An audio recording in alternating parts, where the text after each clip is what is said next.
এভাবে পেঁয়াজু বানিয়ে খাওয়ালে শ্বশুরবাড়ির মানুষের মন না পাওয়া গেলেও প্রশংসা কিন্তু ঠিকই পাবেন। চলুন রেসিপিটা দেখে নেওয়া যাক।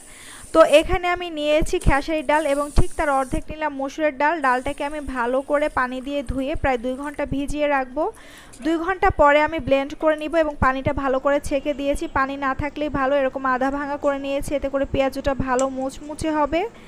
এখন আমি ডাল বাটার মধ্যে দিয়ে দিলাম মরিচ কুচি এবং পেঁয়াজ কুচি এবং সাথে দিয়ে দিচ্ছি আলু কুচি। এটা একদমই স্কিপ করবেন না, কারণ এই আলুর জন্যই কিন্তু পেঁয়াজিটা বেশি মজার হয়।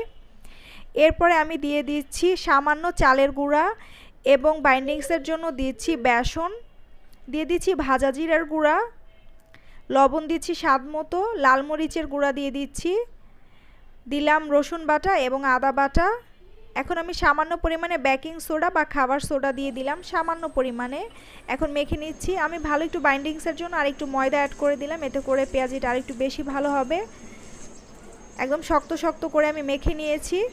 এখন আমি গরম তেলের মধ্যে ভেজে নিব, আর চুলার হিটটা কিন্তু একটু হাই ফ্লেমে ভাজলে পেঁয়াজিটা খুবই সুন্দর হয়।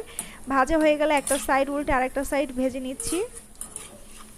গোল্ডেন কালার করে ভাজা হয়ে গেলে পেঁয়াজগুলো আমি নামিয়ে নিব। অবশ্যই কিন্তু রেসিপিটি ভালো লাগলে শেয়ার করে অন্যকে দেখার সুযোগ করে দিবেন। অসংখ্য ধন্যবাদ এবং কমেন্টস করে জানাবেন আপনাদের এই রেসিপিটি কেমন লাগলো।